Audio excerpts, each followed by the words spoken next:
Olá, você que nos acompanha aqui na Roda com Psicólogos. O nosso assunto abordado de hoje será suicídio. E a nossa convidada de hoje é Fernanda Rezende. Ela é especialista em psicologia hospitalar e tanatologia. Boa tarde, Fernanda. Boa tarde, Ângela. Obrigada. Obrigada, eu que agradeço por você ter aceito o nosso convite.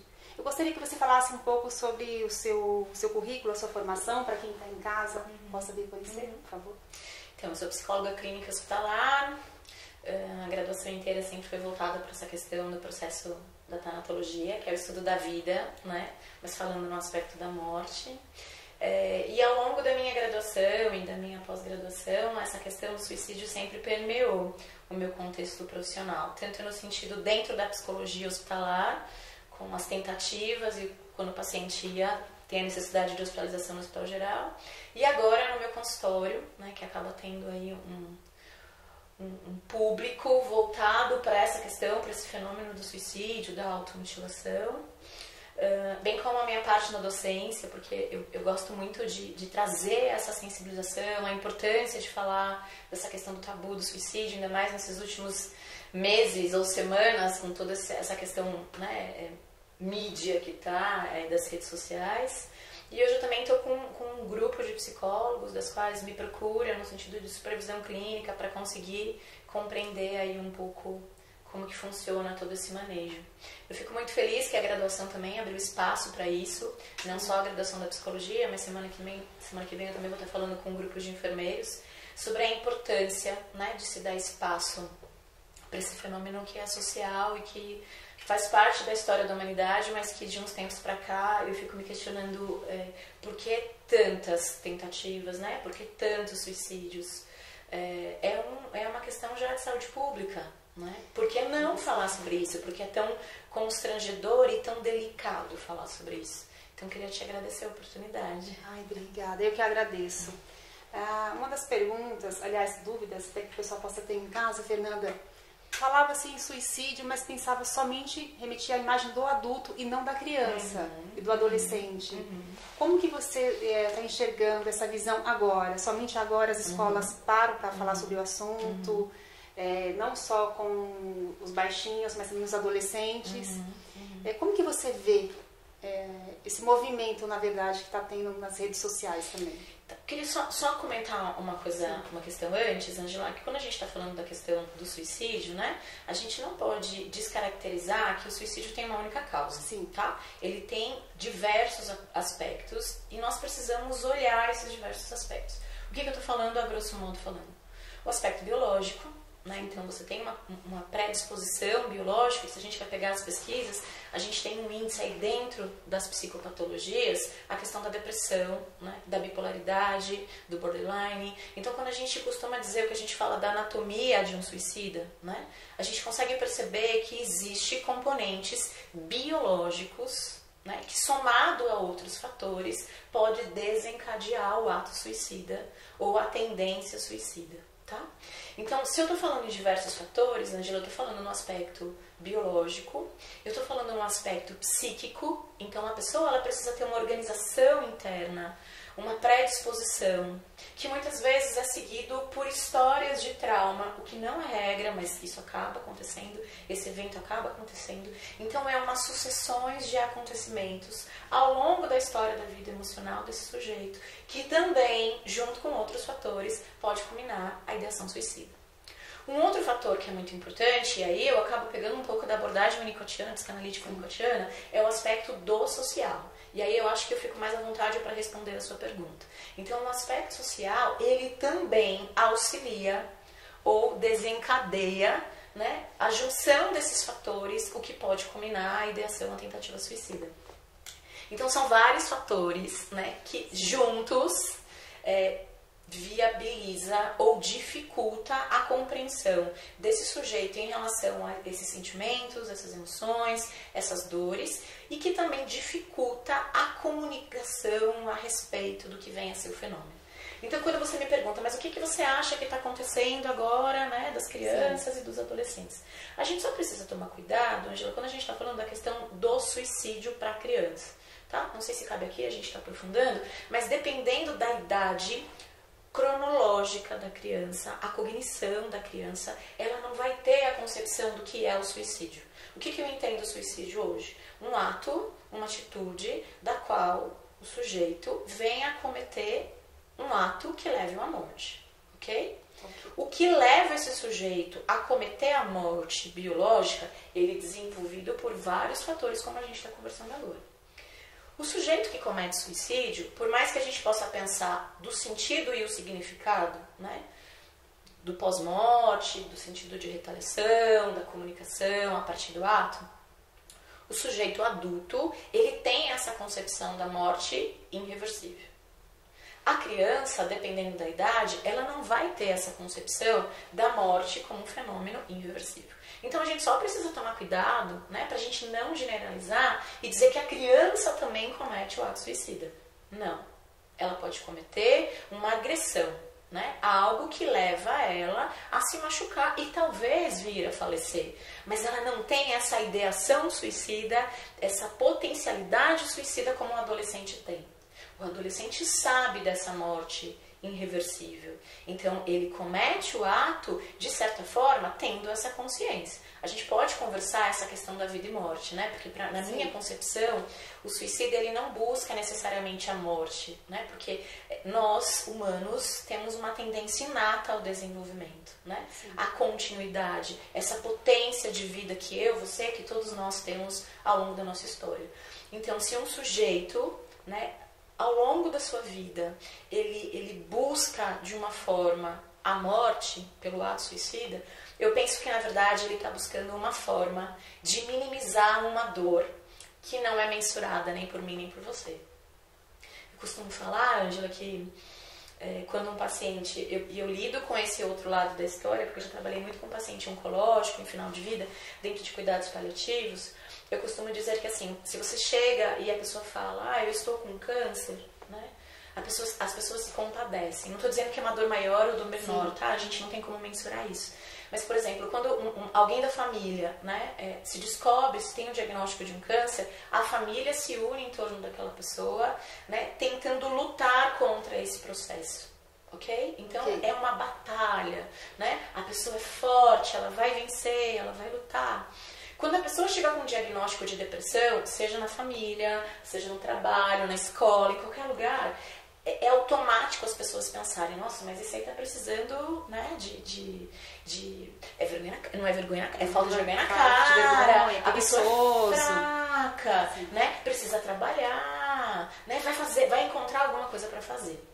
Então, eu costumo dizer que o paciente que está, né, a pessoa que está vivenciando um processo de dor, da qual pode culminar ao suicídio, ele também está em grande sofrimento, tanto quanto um paciente que tem qualquer outro tipo de doença. Peguei o câncer porque eu acho que é algo mais comum para a gente conseguir pensar didaticamente.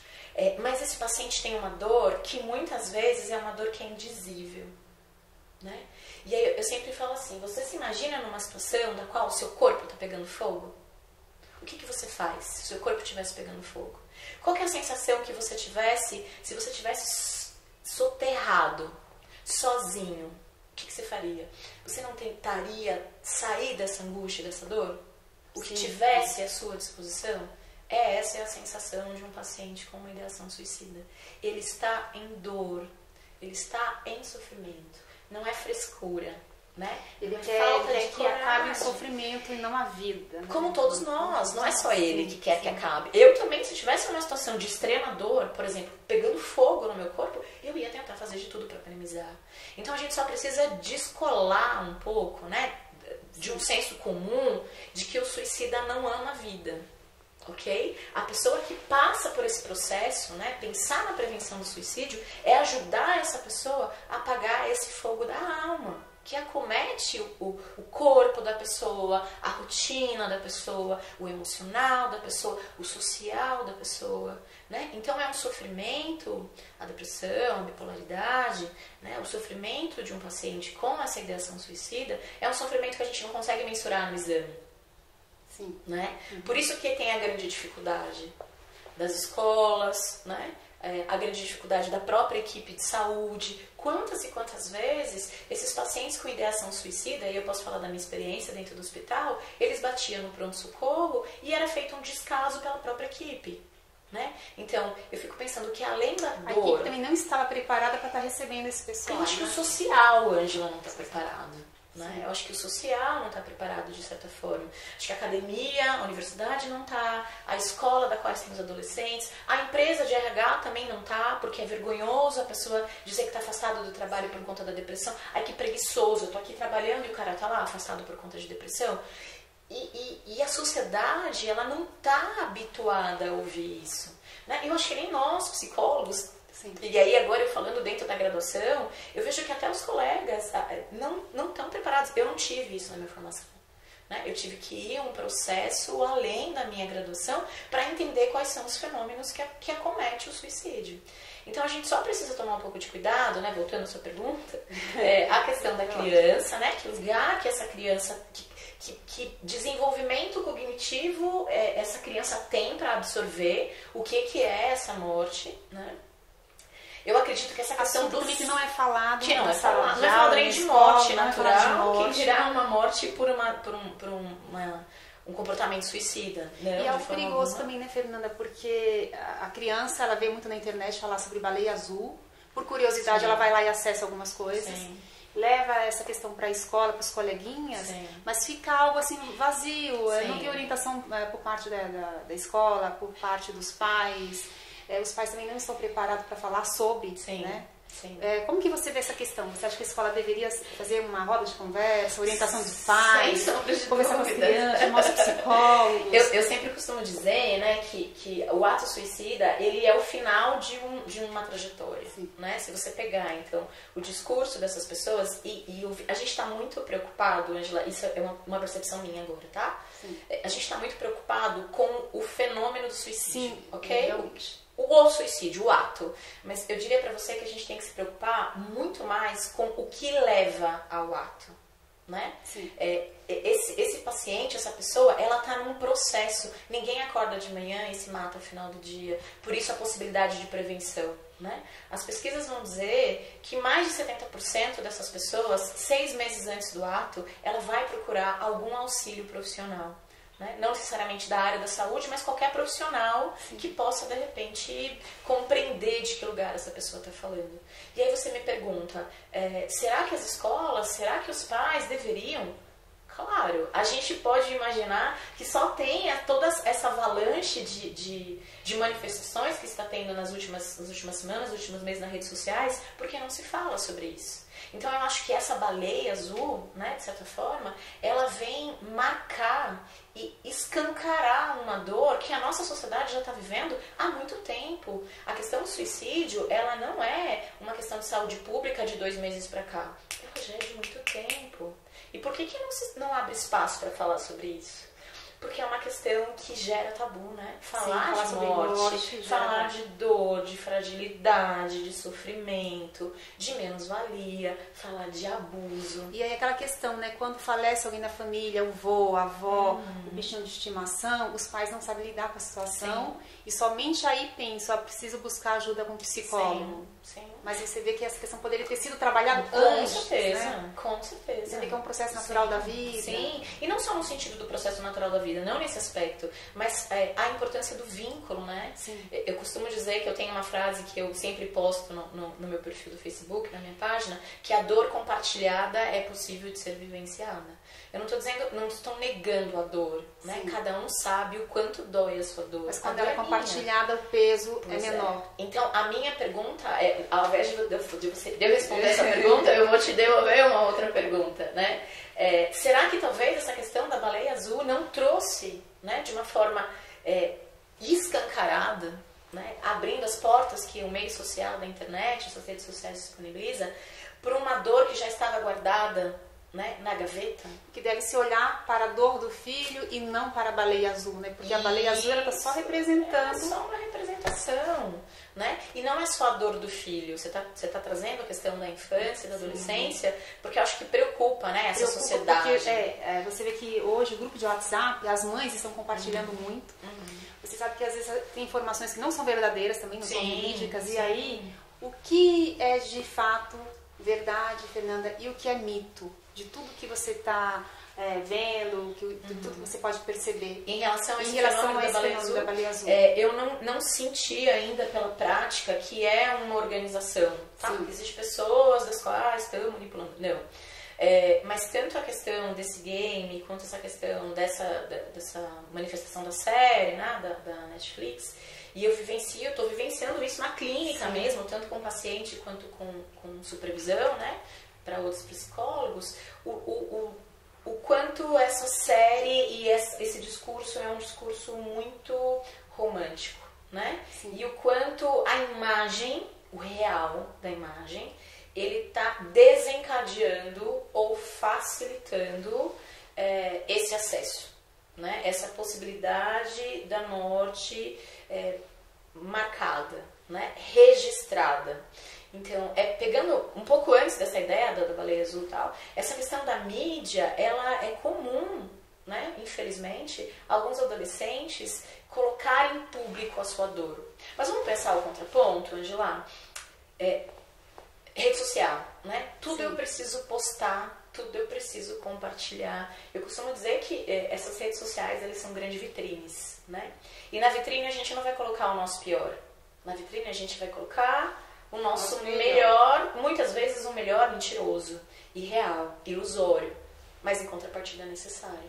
Então, as pessoas hoje se relacionam muito mais de forma virtual do que forma real. Ok? Acho que isso é importante a gente olhar, porque lembra, o sujeito ele é constituído por diversas formas, e o social também constitui esse sujeito. Até porque pela questão do vínculo é mais fácil eliminar uma amizade que você não quer mais, não há vínculo, do que você tá sempre frente a frente com a pessoa, e bloqueia no WhatsApp. Então, se a seria vida... artificial, na verdade, né? Mas, Angela, se a vida, ela passa a ser a vida mostrada, ela passa a ser vivida também nas redes sociais, a morte também vai ser vivida e a dor também vai ser vivida nas redes sociais. Então você me pergunta, o que é esse fenômeno? É uma forma de viver a sua dor também. E isso a gente não controla, porque isso é maior, né? A rede social já virou parte do nosso dia a dia. Quando você traz essa questão da morte, Fernanda, é muito comum você ver as pessoas publicarem, perdi meu ente querido. E aí outras pessoas começam a curtir a página, curtir aquela informação. Você vê dois pontos. O pessoal fala ok, avisou, compartilhou da dor. O outro fala, como que alguém pode curtir uma dor? Como se fosse, oi, ok, foi legal, o acontecimento. De que forma você vê isso? Eu até escrevi um texto essa semana especificamente sobre isso, por uma experiência que eu tive com um colega que trouxe um falecimento de uma amiga para uma outra questão. E aí eu fiz um questionamento no meu texto para quem que nós escrevemos, né, nesses perfis. Porque eu entendo que dentro do rito de passagem, e a gente pode pensar que o suicídio também, o ato suicida também é uma comunicação para os que ficam. Mas, de certa forma, os ritos de passagem sempre foi para o enlutado e não para a pessoa que está partindo. Né? Porque quando a pessoa parte, a vida já não existe mais, né? A vida já foi. E aí o que você tem é a morte biológica. Então, para quem que a gente ritualiza, o rito de passagem é um processo do luto, do meu luto diante do meu ente querido que não está mais ali, diante da perda.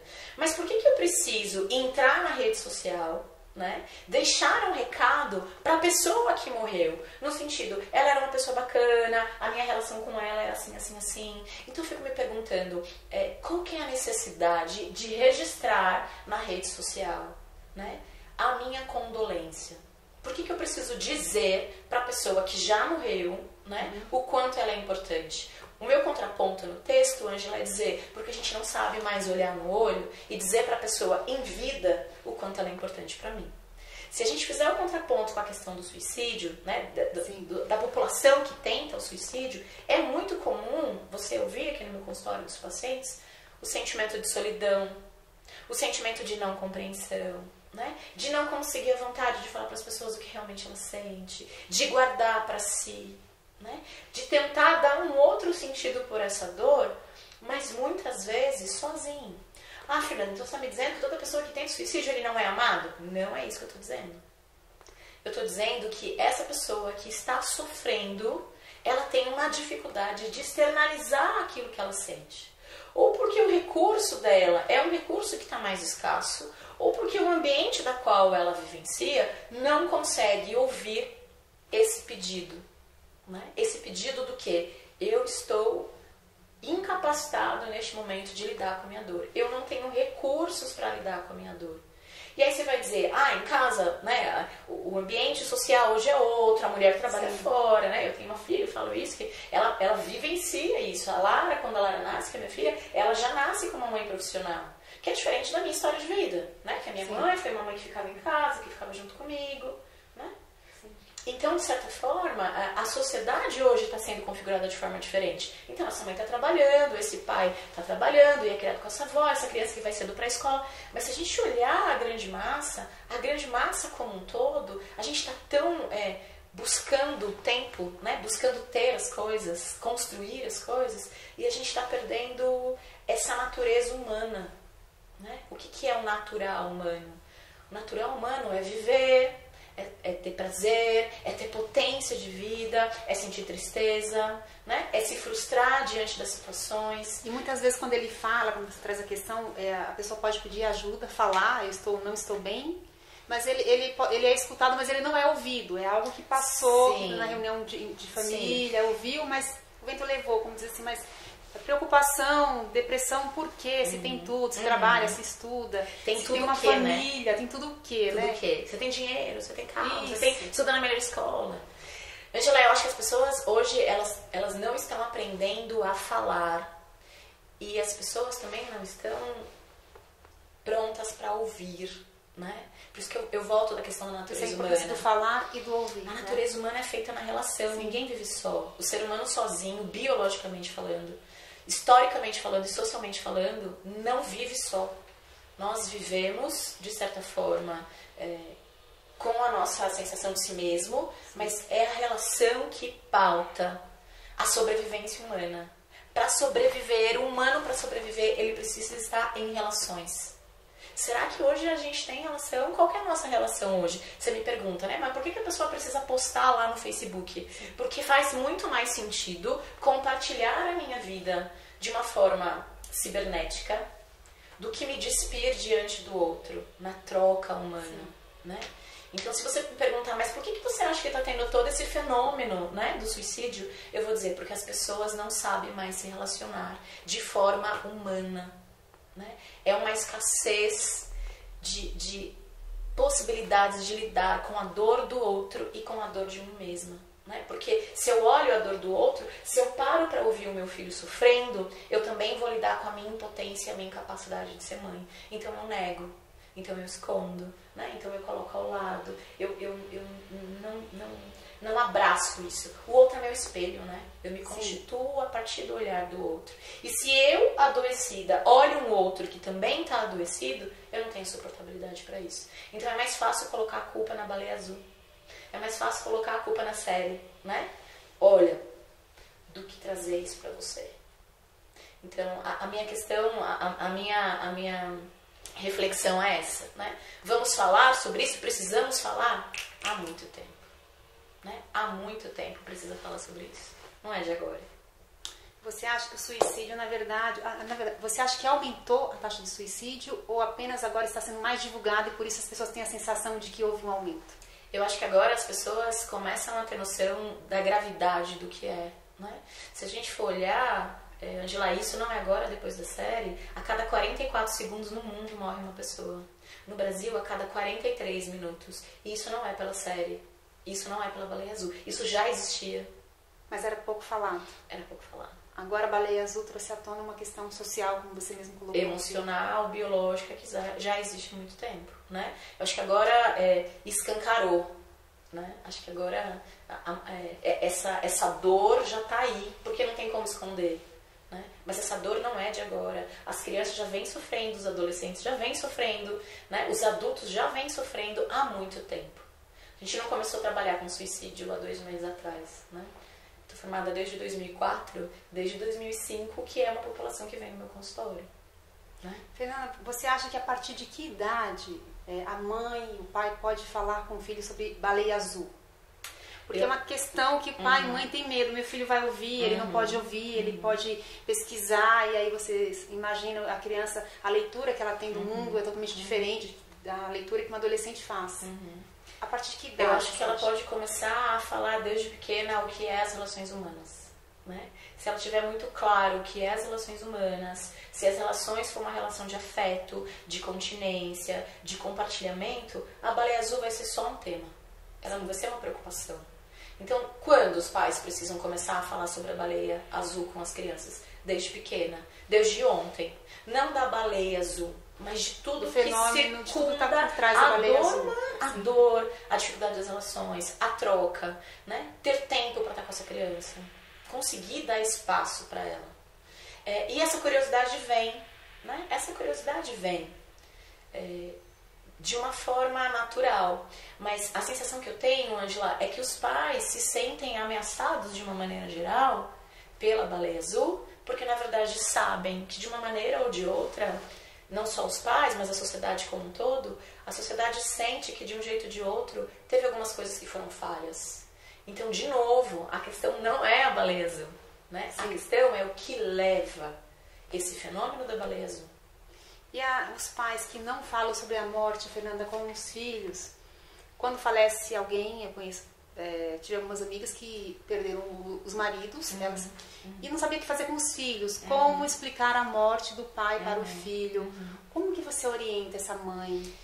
É um processo, né? Acho que a gente poderia talvez ter uma outra conversa de uma forma mais detalhada, né, em relação a essas diversas mortes, esses diversos lutos. Mas eu queria voltar só um pouquinho para a questão e focar um pouco da questão do suicídio, porque por mais que o suicídio tenha prevenção, acontece do paciente vir a falecer. Sim.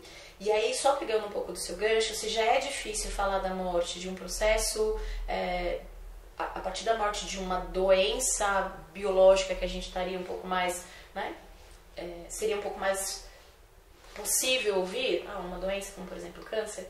Imagine para uma criança perder um ente querido, um pai, uma mãe, porque não é só a criança que morre, não só o adolescente que está morrendo por suicídio, mas como lidar com essa questão, né? O que a gente chama de pós-venção, que é o cuidado que nós temos que ter com os enlutados a partir de uma morte por suicídio, né? Então, a criança também vivencia o processo de luto. Não importa a causa da morte, mas ela também vivencia o processo de luto. Mas, diante de todo esse contexto histórico que foi sendo construído pela questão do suicídio, vivenciar o processo de luto por uma morte por suicídio é extremamente vergonhoso. Então, é comum as pessoas falarem que o familiar morreu por acidente. A família tem vergonha de trazer isso à tona. Então, eu já tive casos, Ângela, da familiar, ela comentar assim, no velório do meu pai, que foi por enforcamento, as pessoas não batiam nos meus braços, nas minhas costas e diziam se o pai foi um guerreiro. As pessoas tinham curiosidade de ver como é que estava, né, o corpo do meu pai. Então, o enlutado sofre e a gente tem as pesquisas... aquele julgamento das pessoas que lá não alheio, né? Então, a gente também precisa cuidar com muito carinho e com muito respeito e olhar com muita atenção para esse processo de luto de pessoas que perderam seus entes queridos por suicídio. Né? É uma dor além do processo de luto, que por si só, a gente pode conversar sobre um outro momento sobre esse processo de luto, as fases do luto. Mas as pesquisas vão dizer que a gente tem um agravante no processo de luto se a morte vem por suicídio. E aí, né, em todos os sentidos, Ângela, acho que na escola, quando você tem uma criança que vem a cometer o suicídio, ou que tem a automutilação, eu acho que já é pra ontem essa comunicação. O pai se suicidou, porque também o pai, ou que a tia, ou que o vizinho, pessoas, né? Então, a gente precisa, não em algum momento você falar, eu jamais, eu não desejo que ninguém cometa isso. A minha militância é o contrário, que a gente possa prever o máximo possível. Como prevendo? Cuidando, falando, orientando, educando. Né? Eu falo que o aspecto da morte, para mim, é falar da vida, não é falar da morte. Porque quando a morte chega, a gente não tem mais o que fazer. É uma questão biológica. Mas falar da morte é educar para a vida. Né? E quando você me pergunta, mas a baleia azul, a questão não é essa. A questão é o quanto de vida a gente já não vive mais. Que vida é essa que está valendo a pena ser vivida? Se o que a gente tem para tudo quanto é lado é dor, é sofrimento, é solidão, é abandono. Né? Então, eu acho que quando você me pergunta qual que é, né, quase que me pedindo assim, mas qual que é o roteiro? Seria ótimo se a gente tivesse um roteiro maravilhoso. A minha reflexão é: viva, se relaciona. Se relacione na dor, no choro, no amor. Se relacione. A dor, ela não tem que ser vivida de uma forma só individual. Ela tem que ser compartilhada. Ah, Fernanda, então meu filho, eu descobri que meu filho está tendo automutilação. Vamos lá. É nosso. Não é só dele. Não é só da criança que tem sofrimento. É nosso. Né? Revalorize tudo isso. Olhe os seus valores. Hoje a gente tem muito mais a necessidade de ter do que ser. Né? E aí quando a gente perde, quando tem a possibilidade de perder, aí você, né, se inquieta com isso. Isso é ensinado, né, pela sociedade, o ter é uma cobrança o tempo inteiro. Sim. Aproveitando o gancho, como que você vê o suicídio dos alunos da USP? Por que os alunos da USP especificamente? Acho que foram os mais divulgados. E aí, quando tem uma mídia em cima trabalhando, acho que as pessoas olham mais, né? Porque não foram só aqueles alunos. Quantos de outras faculdades tentam suicídio, alguns, infelizmente, conseguem finalizar o processo, outros não. Mas eu acho que chamou atenção porque, se você pensar, a criança, o tempo inteiro ela é cobrada. Ela, desde pequena, ela assume um compromisso, ela tem uma agenda de adulto, né, digamos assim. É escola, é inglês, é natação, ela não tem tempo mais de ser criança. E conforme vai crescendo e vai avançando o processo, aí tem a cobrança de prestar o vestibular e entrar na faculdade. Sim. Quando ela entra na faculdade, ela é muito cobrada lá. E aqui, nenhum suporte psicológico, ela passou a vida inteira. Eu acredito que eu não vivendo, né, porque ela não viu a vida dela passar. É comum você ouvir no consultório: eu sou criança, eu quero ser criança, eu quero brincar, ou eu não quero assumir os compromissos que a minha mãe marca pra mim. Eu acho que isso, a fala da criança é muito marcante quando ela fala: eu quero ser criança, eu quero brincar. Não existe a brincadeira na vida dela. E os pais, de alguma forma, eles trazem o discurso de que o mercado de trabalho é muito competitivo, eu preciso prepará-lo para o futuro, porque senão o que vai acontecer na vida dele lá na frente? Eu não estarei mais aqui a vida inteira. Ele quer dizer, eu não posso sustentar o meu filho, né? Por isso que eu te perguntei a questão dos estudantes de medicina. Eu acho que na verdade você respondeu já.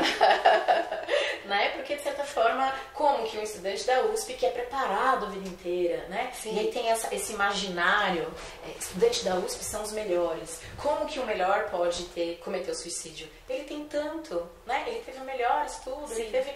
Então, de novo a gente está caindo na mesma questão, né, Angela? Não é o ter, é o ser. Até porque a questão do suicídio, ele não vem, ele é indiferente da classe social. Sim. Né? A pessoa, o pobre, o rico, o homem, a mulher, a criança, o adulto sofre.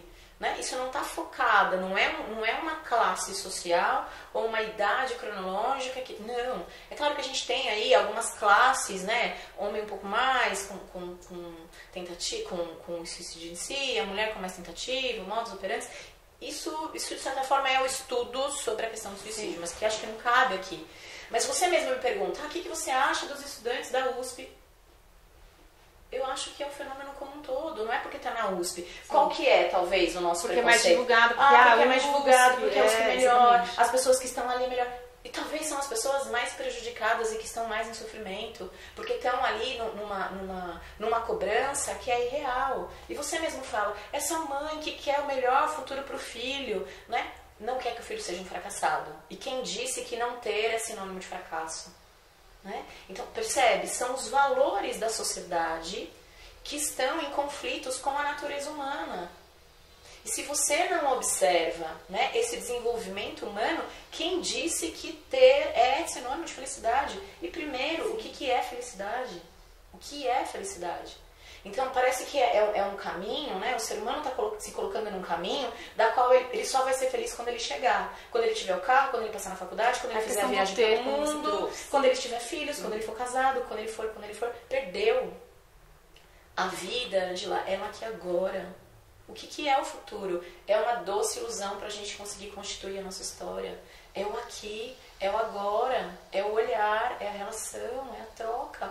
Lá na frente eu não sei. Eu e você somos seres finitos. A morte é para todos, não tem idade. né? Não tem motivo. A gente precisa ter uma questão ali no atestado de óbito, causa da morte. Mas para morrer basta estar vivo. Se é uma condição humana, se é uma condição natural e para todo e qualquer ser humano, por que é tão difícil? Será que eu preciso ter? É porque é tão difícil falar sobre morte, né, Fernanda? Porque eu acho que não tem espaço, né? Eu só sou quando eu tenho algo. Se eu não tenho... Porque é tão difícil pensar na finitude, né? Você só pensa no nascimento, mas na finitude ninguém quer falar sobre. Mas você se preocupava o que era a sua vida antes de nascer? Não. Por que você tem que se preocupar com uma coisa que nem existe ainda? E aí a gente perde o mais... E aí é uma visão minha mais sagrado que a gente pode ter dentro desse universo, que é a minha relação no aqui e agora. Né? Eu vou acumulando para que um dia eu possa desfrutar. Né? E é isso, quando você me fala da questão, então as crianças querem morrer? Não, acho que as crianças estão sedentas, o ser humano adoecido está sedento por vida. E a criança também adoece. Igualmente o adulto, o jovem, o adolescente, as pessoas não pararam para olhar, ter esse olhar ainda, infelizmente, né? Sim. E nem o idoso. Né? Nem idoso, a gente está falando tanto da criança, porque a criança é a ideia do futuro da nação. Sim. Mas o idoso que passou por todo esse processo, ele também sente dor, ele também sente solidão, porque ele se sente descartado, ele não se sente útil, ele não se sente mais produtivo. E para você ter um lugar na sociedade, você precisa produzir. Se você não produz, você não serve. Né? Você é descartado. Você tem, agrega. Não tem, como que os alunos da USP estão se matando? Porque eles são humanos. Como eu, como você, como qualquer pessoa. Somos todos humanos diante da nossa fragilidade humana. Né? Que acho que tudo isso só vem aí escancarar uma fragilidade que precisa ser compartilhada. Fernanda, nós estamos chegando ao final. Gostaria que você deixasse uma mensagem para os pais, não só para os pais, mas educadores também. Eu acho que é importante, porque a gente sempre fala no pai, na mãe, mas né, a escola também faz parte da educação da criança. Acho que precisa falar. Né? Falar da dor, falar do amor, falar da importância, falar da troca. Acho que precisa desenvolver a capacidade humana que é desse desenvolvimento e que pulsa a vida. Ninguém quer morrer porque é bacana morrer, até porque é uma experiência que nós não temos. O dia que acontecer a nossa morte, a gente não está mais aqui para poder conversar. A gente pode olhar a morte sempre do outro, mas é uma experiência que eu tenho em vida. Nós morremos em vida e não em morte. Então, acho que a questão maior não é só o paciente que pode vir se matar, a criança. Não, acho que a gente está falando de vida o tempo todo. Vida, ressignifique a vida, olhe para a vida, olhe para os valores. Não se preocupe com a baleia azul, se preocupe com a vida azul, né? Com a vida cheia de cores, com a vida de sentido, que também é choro, que às vezes também é frustração, que às vezes também é lidar com a incapacidade, mas tudo isso é vida. Não descarta, não separa, isso é o melhor, isso é o pior. Não, é tudo. O humano é tudo isso e muito mais. Obrigada, Fernanda. Eu agradeço. Obrigada mesmo, tá? Quero você mais uma vez, novamente aqui na roda, para responder as perguntas do pessoal que estão em casa, que quer estar enviando pelo e-mail. O contato da Fernanda, gente, vai estar aqui embaixo.